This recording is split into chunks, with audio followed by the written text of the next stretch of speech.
it was this magical time in my life where, like, oh my gosh, all these things are happening. I'm working for Moustapha Akkad. And Donald Pleasance calls me one day and says, it's the best Halloween he's read since the first. And then we started shooting.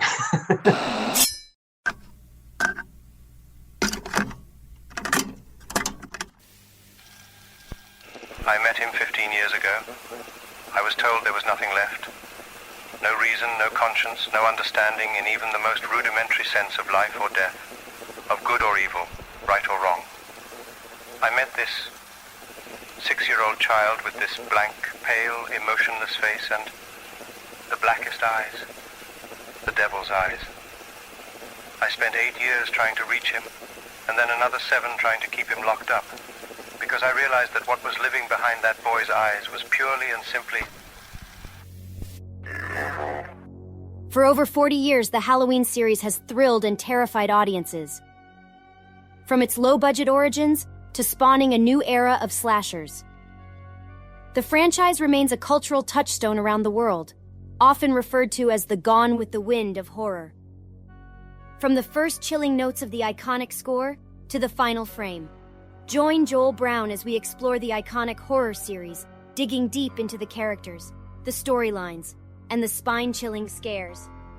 Welcome to Talking Shape with Joel Brown, the ultimate podcast for Halloween franchise enthusiasts.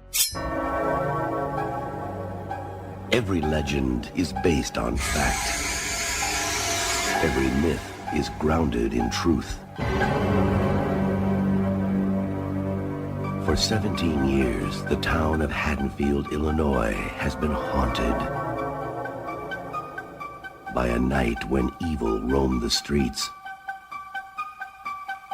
and a madman ruled the night. Everyone knows his name. Now, everyone will know the truth. I knew what he was, but I never knew why.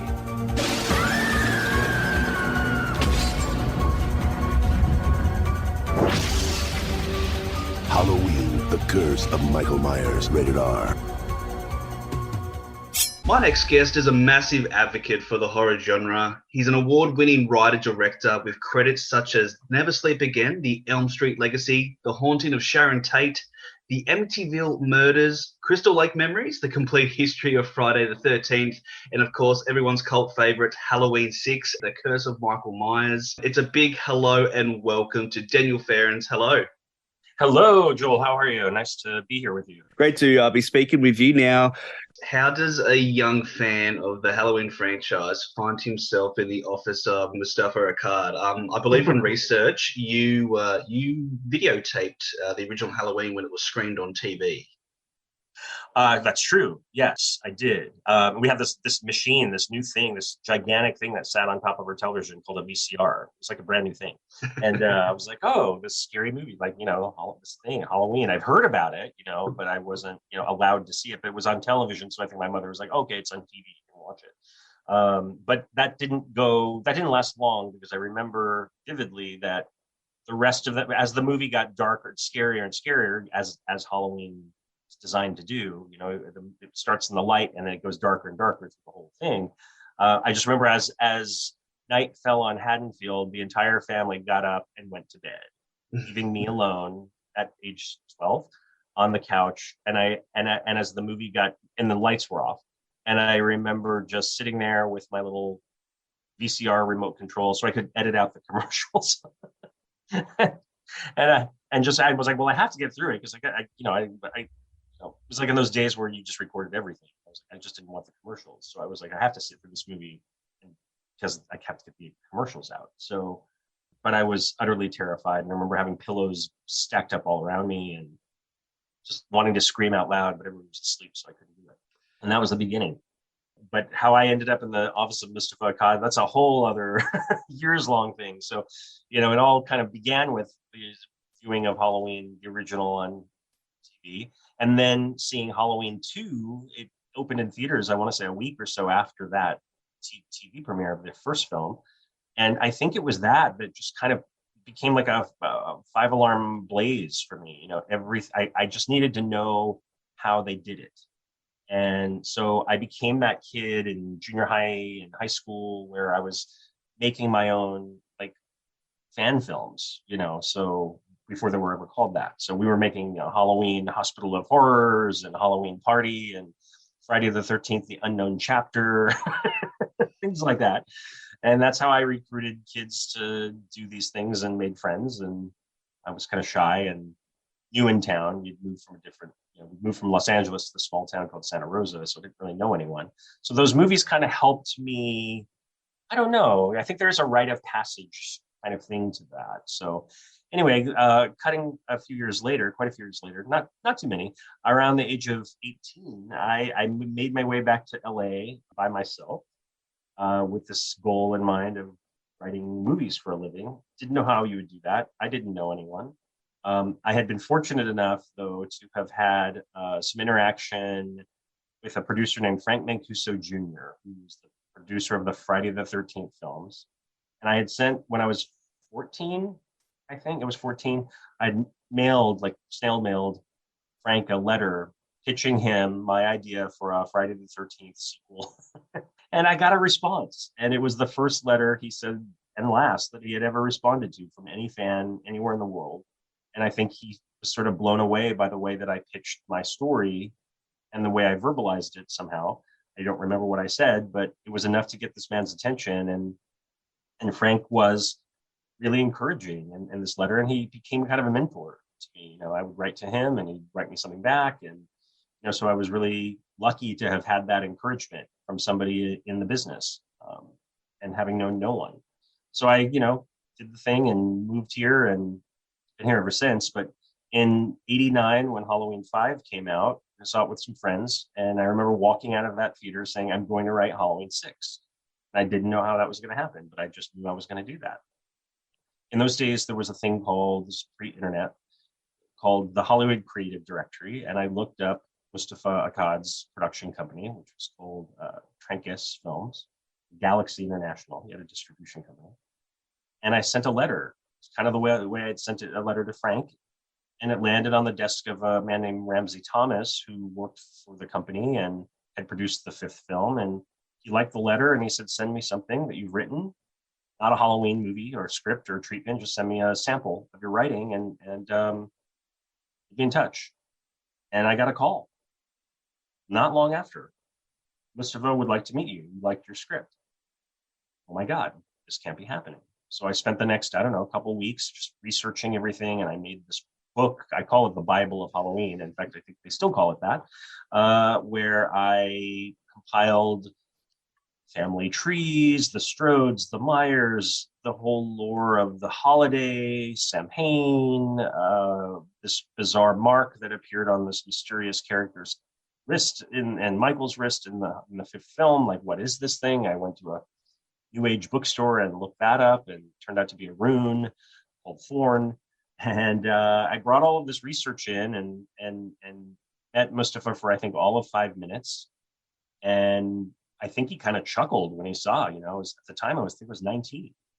And he said, like, who's this kid? I remember him sitting behind the big desk with a pot pipe in his mouth, and, I'm terrified. And that was the meeting. And I left the Bible with him. 5 years later, I get a call. 5 years. He wants to meet me again. They need a writer. They're up against a production deadline, start date, and they don't have no script. Please come in. And I went in, I pitched my concept to Moustapha, his son Malik, and producer Paul Freeman, who had done Halloween 4. And we were off and running at that point, just almost instantly. And I think I had beat out quite a few, big time writers, directors for this role, and to write this film, because, none of them were really getting it, and I think it was the fact that I came in with so much research, and I didn't come in with like, oh, talk to my agent. I was so thrilled to be there. And I think that in a way they knew they could take advantage of that. I don't mean that in a bad way, but because I was so enthusiastic, that, and I mean, they know, I would have done it for free, but, but they treated me very kindly. And, listen, to this day, like that's was the beginning of my career, and I'm eternally grateful. I mean, that was a great sort of follow-on. The online rumor being that Scott Spiegel of Evil Dead 2 fame, even Quentin Tarantino, apparently in line, or he was somewhat of a surrogate to write Halloween 6. And I mean, the question was ultimately why they decided on you. And you kind of touched on it there. Obviously, I think being the fan and sort of actually having a love for the franchise, as opposed to, as you said, talk to my agent. But I want to go back. You mentioned number 5. You watched it in theaters and you said to yourself then and there, I'm going to write number 6. What was it about? What was it about Halloween 5 that you said that to yourself? I don't know what it was. It was just something just crystallized at that moment in the lobby of the theater after it was over. You could still hear the credits rolling in the background. And I said to the 2 friends I was with, I'm like, I'm going to write the next movie. And and I think they believed me. I mean, I was, young enough to be kind of naive, enough to be so naive about it that I didn't know that that's not the way things happen.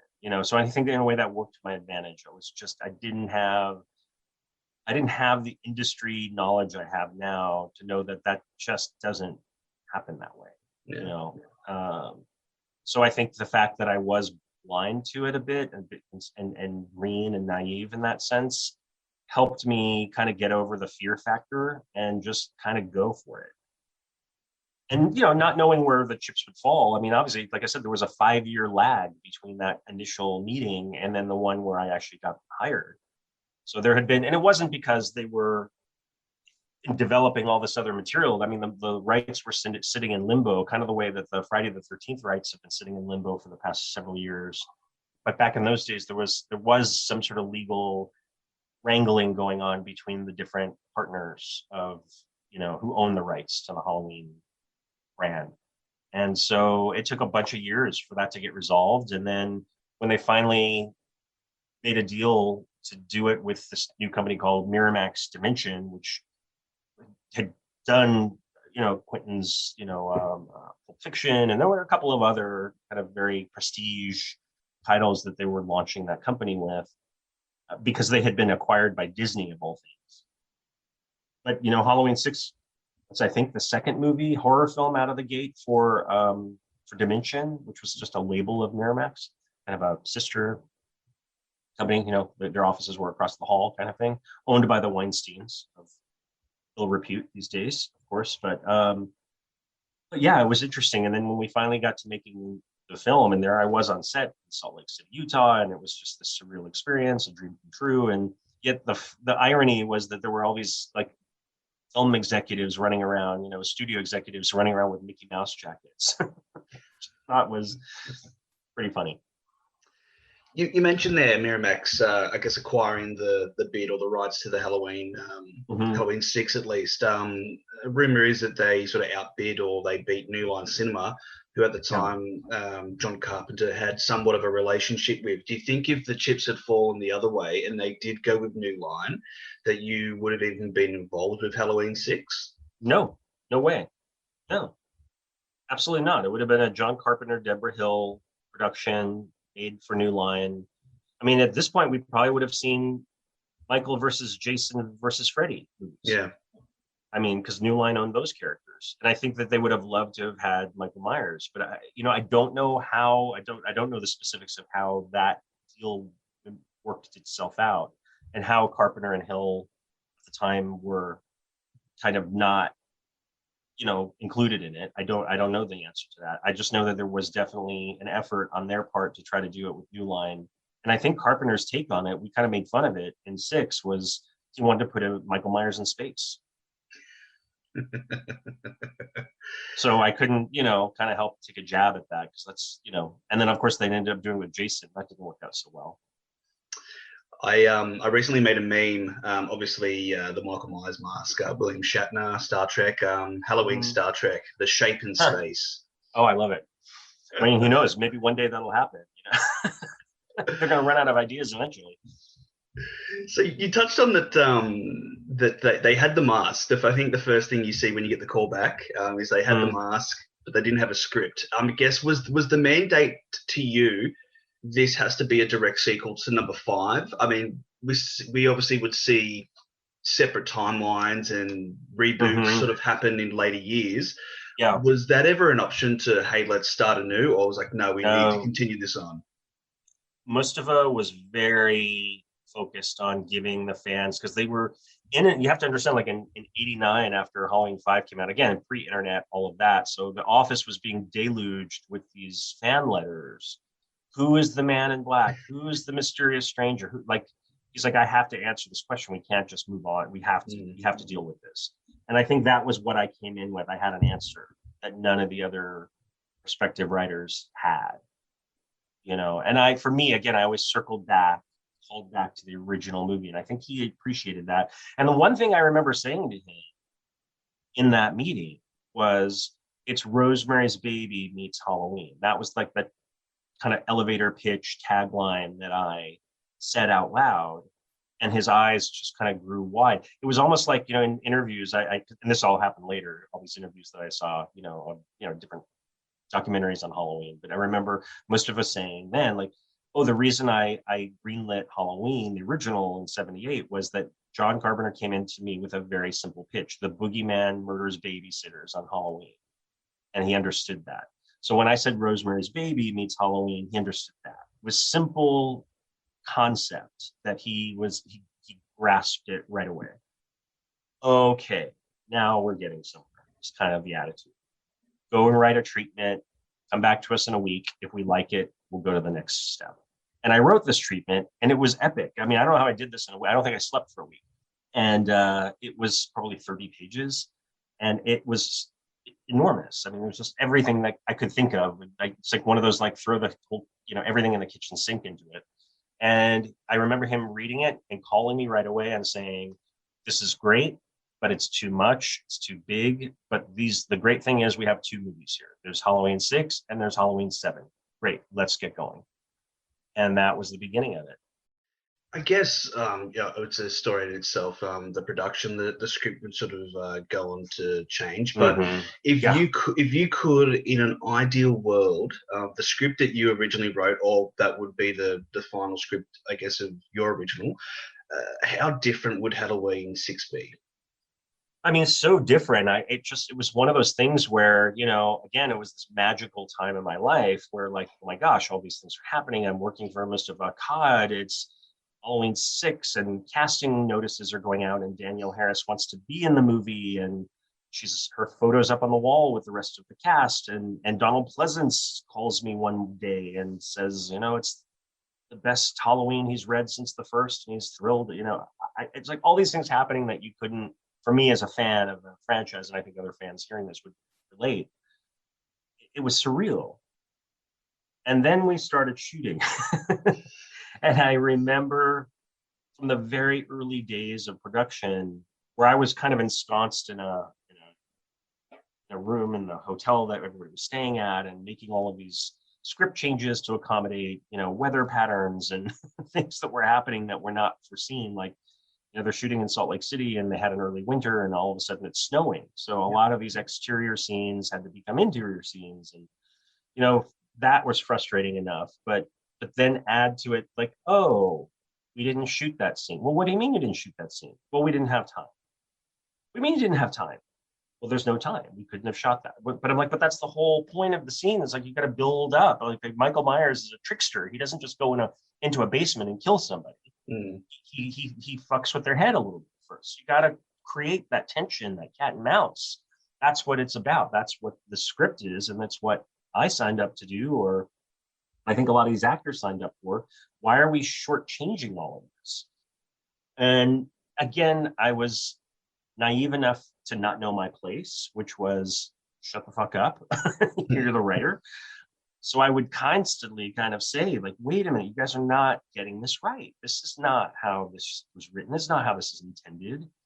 So it was that level of frustration, from on the production side, somewhat with the director. I felt like he wasn't fully in tune with the franchise. And I did feel like at some point it was just a change of heart with him. I feel like he was more interested in, kind of creating I don't know, again, not to cast aspersions many years ago, but like, I just felt like Joe Chappelle, the director, was not in it to make the best Halloween movie. He was in it to make the best career move for himself, and to sign, and he kind of played very nice with the brass at Miramax.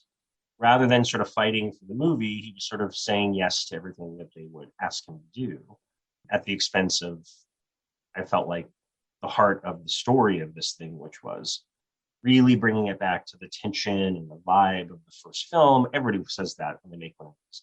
You can't capture lightning in a bottle, but to create a story that felt that it was at least worthy of the name. And there are just so many instances where things just on screen, or like the dailies that were showing me, were like, wait a minute, well, what about when he's killing Beth in the window, and Kara's like a rear window scene, and she's like, oh my God, he's right behind you.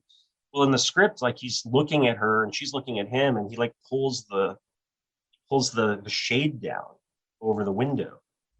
And I'm like, that's like Michael Myers. He's like telling her, like, come over, let's play, and like just stuff like that they just never did it.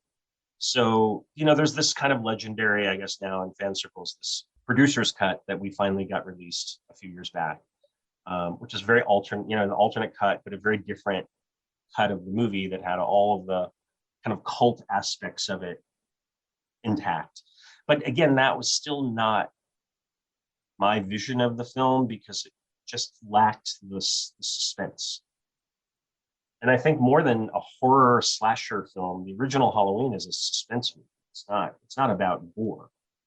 And so when they started, then they did the reshoots of our film, and it became a complete Miramax takeover. The Akkads were basically removed from the equation of their own project. That ended up in a lawsuit, I had to understand. And then, Miramax came in and kind of was running the show, and it was just gore and heads exploding and people impaled to things. And I didn't get it, and I think we all, I can speak for Paul Rudd. I just remember we were just standing there going like, what are we doing? What is this becoming? Just felt they were cheapening the whole thing.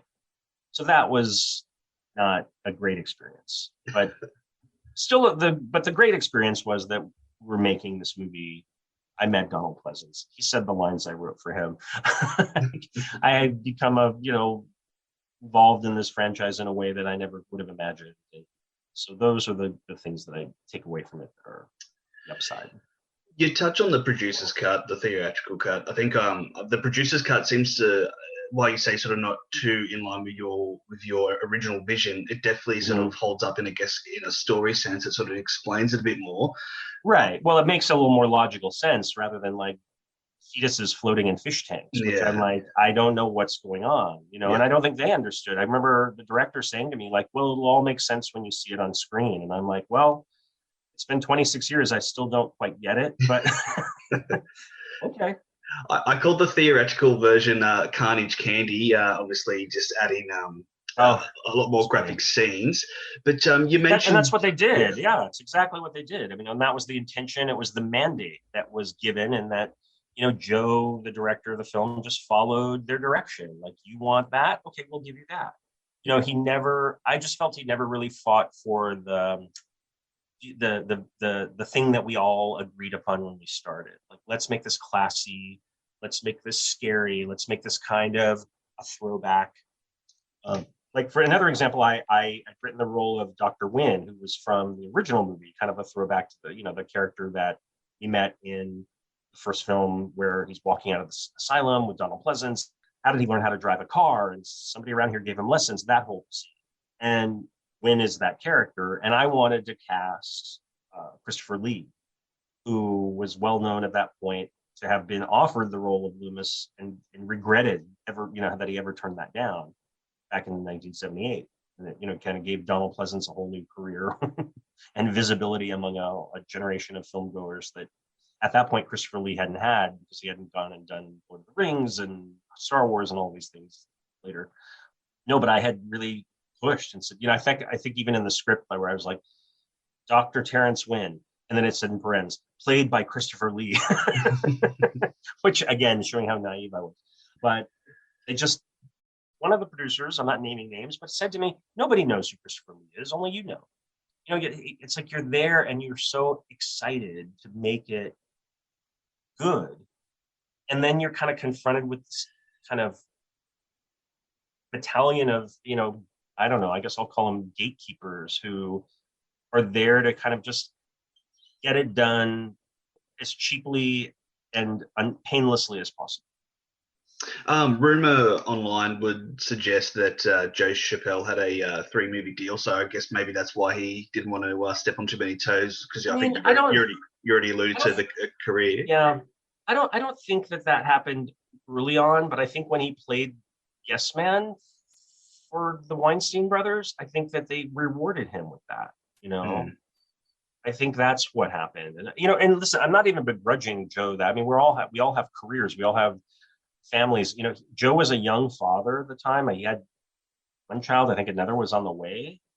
I think he was 30 at the time.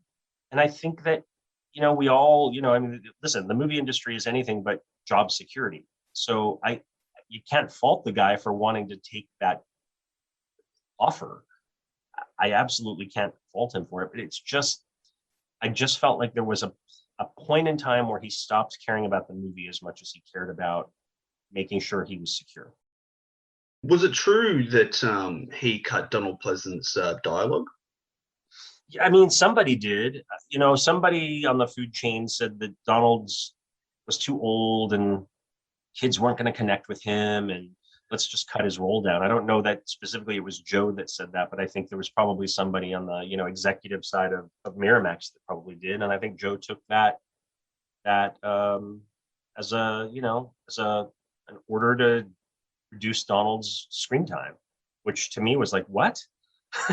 He's the star of the movie, and by the way, he just passed away. We should make this all about him. But again, I just didn't know enough then to know that it just wasn't my place to say the things I was saying. So I think I definitely rattled some people. In fact, there was one point, one of the assistant directors on the reshoots walked up to me and said, you can't keep saying what you're saying because it's disruptive, and you're going to be asked to leave. Wow. I mean, the next question was going to be, did you have any indirect or direct conversations, or were you the brunt of any Weinstein fury? No, interestingly enough, I was shielded from all of that, like all of it, because of Moustapha. He took all the heat for me. I'm so grateful to the man, because he really kind of protected me as if I was like part of his family. Yeah. He never let me, if things were being said about me or about the script, about me, about firing me or whatever, never heard it, because he shielded me from all that stuff. I only was told what he thought I needed to know. That's a pretty nice thing. And I think that's what was different between the studios or the partners, wasn't it? I think the Akkad family, it felt like a real family. That's the part that did, and it's the part that lives to this day. Malik, his son, who's taken on the reins of this franchise and done a remarkable job with it, obviously. He still talks to me. We're still friends. He shares, inside things that have, transpired about, this thing, and that's part of the movie. And usually I know a little bit of something that's going on, story-wise or whatever. He'll give me a little inside scoop on things. So it's nice to still be considered part of that, family. And I think Malik, in a way, it was such a terrible loss for him, his family, and obviously, the fans of the series, that his dad and his sister perished the way they did. It was just tragic. And I don't know if you know the details of the story, but they were killed in a terrorist explosion in the Middle East, just visiting for a wedding. And there was a suicide bomber, and it was just horrific. And it's interesting that Moustapha spent his life, kind of trying to bridge that gap between the East and the West, and Islam and Western culture, and that was his kind of calling in life, and he had made several epic movies in his earlier years that really were about that. So for him to have died in that way, it was just epitome of sad irony. But anyway, I think that because I did know his dad, and his dad was, maybe amused by me, you know. I remember he would walk up to me with his, I was kind of terrified of him, of course, because he was with that name, it's an intimidating name. He had this very, very dry sense of humor, and he would just kind of like just saunter up to me, standing on the set, somewhere in the corner, and he'd try to like catch me at like trivia questions, like Halloween trivia questions, and he'd ask me some question. I would just answer it like instantly. He'd just laugh and try to go away and try to think of something else that I wouldn't have known. I think he was always trying to stump me. He was like the Alex Trebek of Jeopardy, of Halloween trivia, and he couldn't stump me. So I think he was just amused by my knowledge and impressed by it, and the fact that I wrote it in a way that I think got the movie greenlit very quickly. So I think he appreciated it. I came across your archive footage of Halloween 6, and I think I think it was just you sort of mentioned that he'll try to stump you on questions. I think you were filming, and he goes, "Do you have permission to be filming?" And I get what you mean with the dry humor, kind of like putting you on the spot. That was him. Yeah, he's like, do you have permission? I think on that same this? day, it was one of the days he asked me, like, "Oh, who played Tommy Doyle in the original movie?" And I was like, "It was Brian Andrews." He's like, "Oh, I didn't know that." And he was very dry, and I do remember another story of him. I remember we did a cast reading, like a full script reading, table read at the hotel where everybody was, staying. And it was a big conference room. There was like it was like a big circular thing. It's like you see these things like on sitcoms and stuff. The cast is reading, but this was bigger because we had all the studio executives there. So I was sweating bullets. And I remember Moustapha didn't sit during the whole reading. He just walked around the room with a pipe and just circled. Every time he got behind me, he would go, and I'm like, what does that mean? Like everything he's hearing is shit as they were reading and acting the script out loud. There, and I just remember him coming to me. He goes, no, it's beautiful. It's wonderful. And you did a great job. And you said earlier that Donald Pleasance actually called you and said he loved the script. I'm guessing that was the original script before. Well, yes, before production. Yeah. The one that we didn't get around to making. Any memories of Donald Pleasance? Obviously, this would be his last film. Any sort of something that stands out to you that was like, wow? I mean, just the fact that he was in it, and I remember the trepidation I had in even writing this role, but these lines, the dialogue in the first movie and the second one, pure credit to John and Deborah, but mostly John, I think, wrote this dialogue, is that he spoke like a Shakespearean character. There was something so eloquent, so pointed about everything he said. I think, the whole essence of evil and, all of those things were so beautifully done that I just didn't feel worthy. I was like, I can't do this. I don't know where this is going to come from. And I just had to sort of channel my inner, Loomis, I guess, and come up with what I came up with. And, but the thing that was just so strange for me was just to hear him say the lines, but he always kind of didn't say them exactly the way he wrote them. He knew the characters so well that he made them his own. And I will also say that I remember he needed something to bridge the continuity between 5 and 6 for those who, been a lot of years since that film.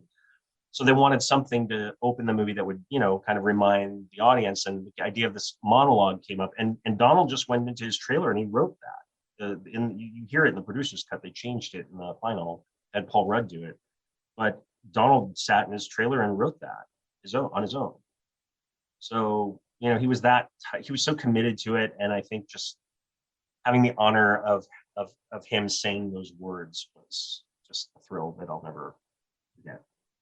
You were speaking on another podcast earlier in the year, and you sort of brought up, there's potential to have like a prequel Sam Loomis series. Like, I mean, because that's the way, I guess, you look at the way people consume media now.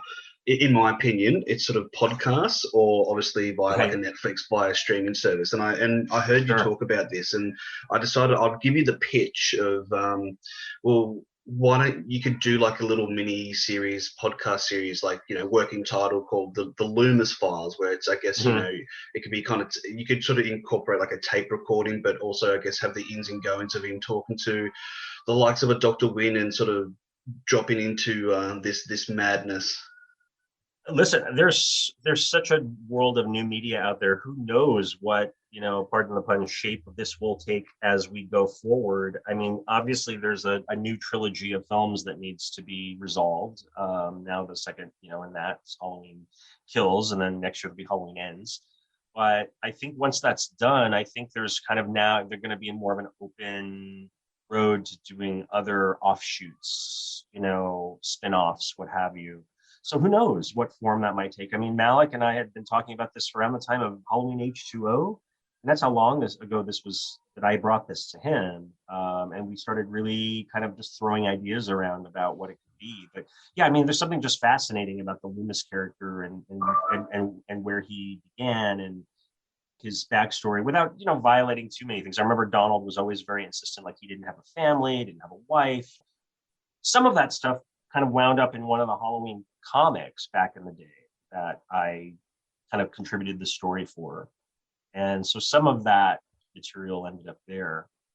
And I think also like another great kind of source of it was the novelization by Curtis Richards of the original movie, which really kind of gives, the whole prologue of the thing is Michael Myers locked in the sanitarium and how Loomis becomes this kind of vanguard against evil and all of these things. So yeah, I mean, I think there's just rich backstory there that could be mined for future movies, podcasts, TV shows, who knows? Well, I'll read between the lines. I'll contact you in a couple of years and we can get this greenlit. Let's go. I'm ready. I guess don't want to bash them too much, but the Weinsteins, are they directly responsible, would you say, for Danielle Harris not reprising her role as Jamie Lloyd? I mean, I can't say it was necessarily the Weinsteins, but it was certainly the company that they ran made the decision that she wasn't worth what she was asking, which was a very minimal amount of money for the role. And I remember being on a conference call. I was just in the room, and this, the Akkads were on the room where I was, and producers on the production side, and then there was Danielle just on her own. I think maybe her agent was on the call too, but I think it was just Danielle, and then kind of trying to talk her into doing the movie. And she's like, guys, like I don't know what to say, like they just don't want to give me anything, and I feel like I have more. And I remember Moustapha was very like, no. You're part of this family too, and you got to fix this. And, and I think that was but I think at the end of it, I think it was some lawyer for Miramax that said, no, we're not paying her a cent more than what we're offering. Too bad. How much do you reckon that would have to do with budget cuts or budget offsets? Because rumor is that a lot of the money went to Hellraiser Bloodline. Oh, yeah. I don't know if that had happened yet. I think that happened later in the process. I can't be completely sure. I mean, I wasn't involved on that level of things, but I don't think it was like budget cuts. I think they were just being stingy and horrible as they were, rumored to always be. And I mean, I'm sorry to be so sort of horrible, and say such negative things about them, because listen, I mean, I somehow managed to survive a lot of the storm, but they didn't do us many favors. Let's put it that way. You mentioned the Rosemary Baby theme for Halloween 6. The producer's cut, it's obviously inferred that Michael Myers is indeed the father of Jamie's baby. Was that always the case in your original script? No. Like, the fact that people say that is disturbing. Like, no, he didn't rape his niece. It's not Michael. It's the essence of Michael's evil. It's metaphorical. It's not literal. And I don't understand quite how people have jumped to that. It's one of the things that does bother me about the horror crowd, especially the online crowd, is that they're literalists. They don't think necessarily beyond what they've been shown. And I think the way the scene was shot wasn't exactly what I had in mind. But no. There wasn't a literal raping. It wasn't an incestuous thing. It was, again, I go back to Rosemary's Baby. If you remember the film, if you've seen it recently, but there is a ritual. There's like they drug Rosemary, and suddenly she's hallucinating, and she sees this figure come out that looks like, is that the devil? Is that somebody in a mask? We don't know who that is. And if that's what she's impregnated. And that was very similar to what was intended in Halloween 6, is that the mask could have been worn by anyone. It could have been a human. It could have just been something more spiritual, something more demonic. And so it was never intended, like Michael's having sex with this dude. It's super preposterous. And the fact that people say that, it disturbs me because it was never what was intended. And I guess for Halloween fans, there's a bit of closure with Danielle Harris sort of being cast in the Rob Zombie Halloween remakes, which I guess as Halloween fans was a nice nod.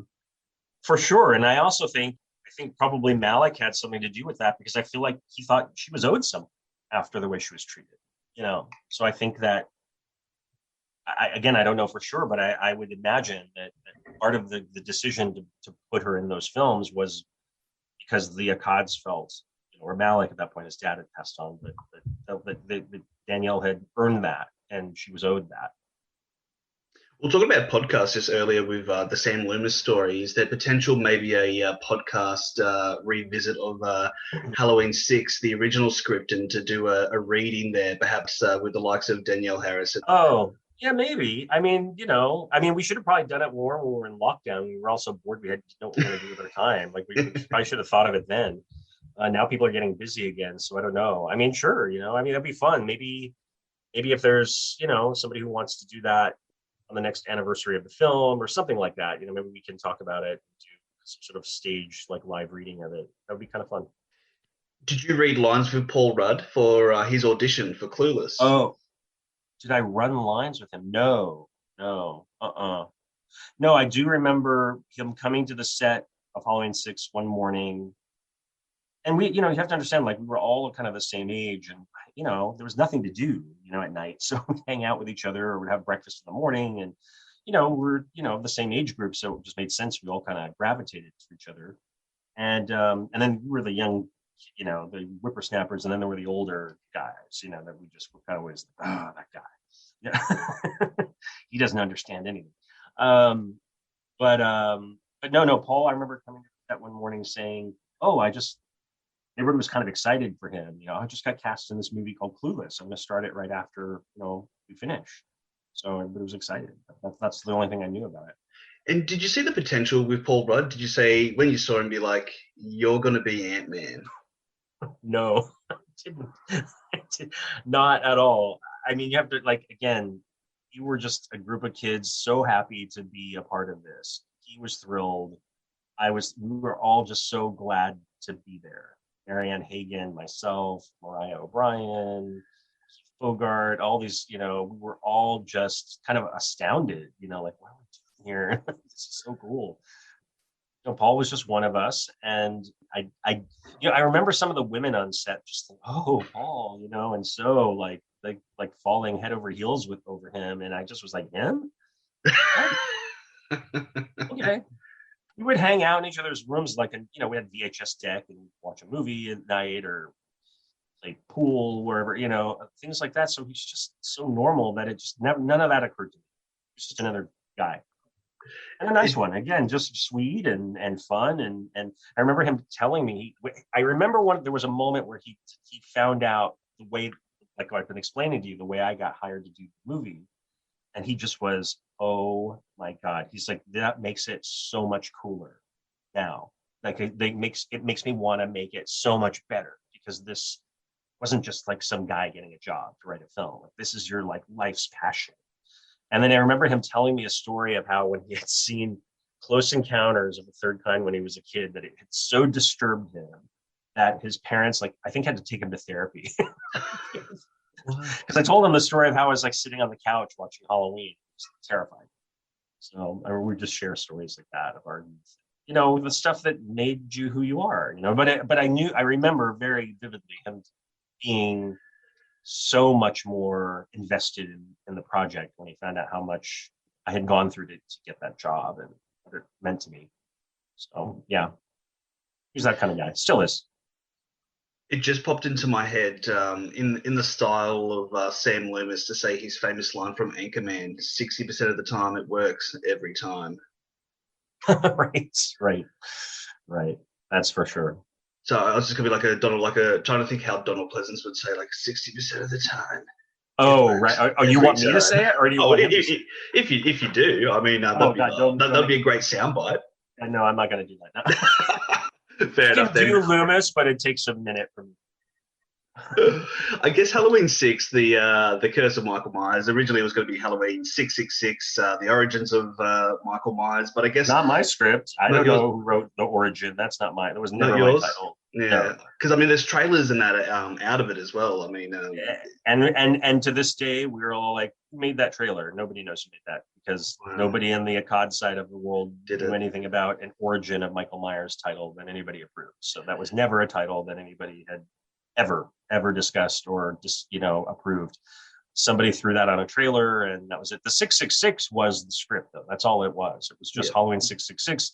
And then I'll never forget, Moustapha Akkad come into the production office, which was just a room in this hotel, Salt Lake City, one morning with the pipe. And I was like, I think I was in my pajamas because I'd been up all night rewriting stuff and probably wasn't in the best mood. And I remember they were screening dailies in one corner of this office.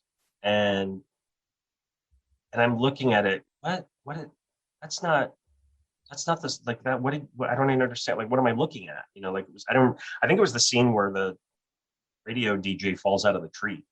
Like, what is that? It looks like a mannequin. I was like, that's just like a test shot. And they're like, no, that's the footage. And I'm like, what? And so I never really held back. And then Moustapha comes and he's asking, like, well, we need kind of like a title, like a subtitle, something. We had the return of Michael Myers, we had the revenge. And I said, well, based on what I'm seeing, we should, because everything else, the way they're handling everything here is like, we should just call this the curse. And suddenly he's like, oh, I like it. And that's how the title was born.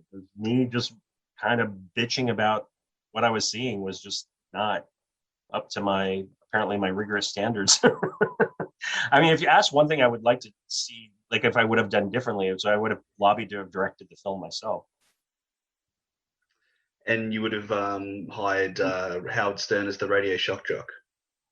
We tried, actually. The word went out, and he was making, or was in the process of getting his Private Parts movie off the ground at that point. He didn't want to do anything else.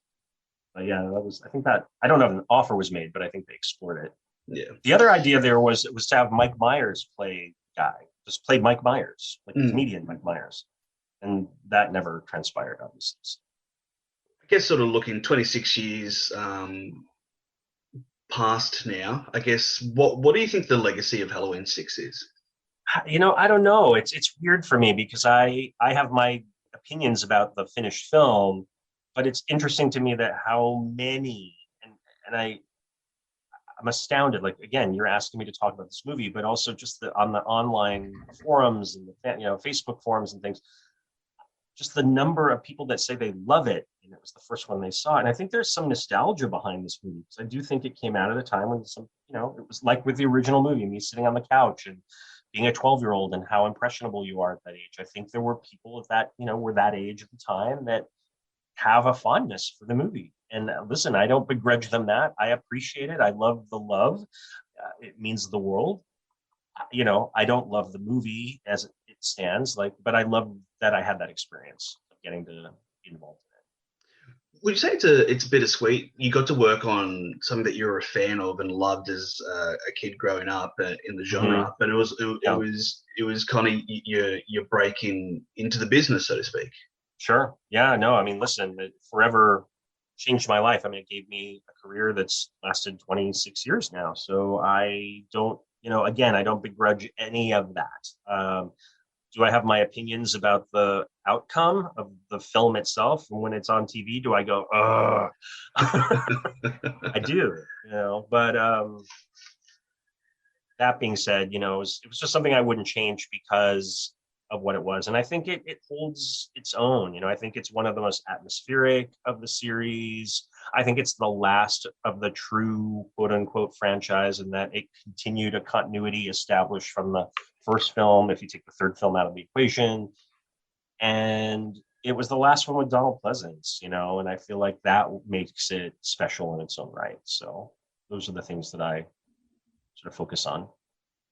Absolutely. Daniel Farrands, you've been very generous with your time. Definitely have to get you down under. And the one thing nice. that that Australia lacks, and obviously it's a population thing, is I would love to see more horror conventions down under, because I feel there's a bed of big horror fans here. I believe me, and it's interesting you mentioned, because I do get a lot of inquiries and requests for autographs, things like that. Luckily, it's not so much where can I get the producer's cut anymore, although I still get those from time to time. But yeah, no, I hear you, and I think that needs to be a priority. Someone needs to bring the convention world, the horror convention world, out your side of the world, and make those introductions to all these people, and just the excitement around it. It's just always so fun to me, to see people's enthusiasm for it. I love it. Absolutely. Greatly appreciate your time. Writer, director, Daniel Farrands, thank you so much for taking the time to speak with us. Thank you, Joel. I appreciate it. You have a great rest of your day. Thank you for listening to Talking Shape, the ultimate Halloween franchise podcast created by the fans. Make sure to stay up to date with the latest episodes by following Talking Shape on Twitter @talking_shape and liking us on Facebook. Feel free to give us a review on Apple Podcasts and on Spotify. We appreciate your support. Until next time. Go home! Go home!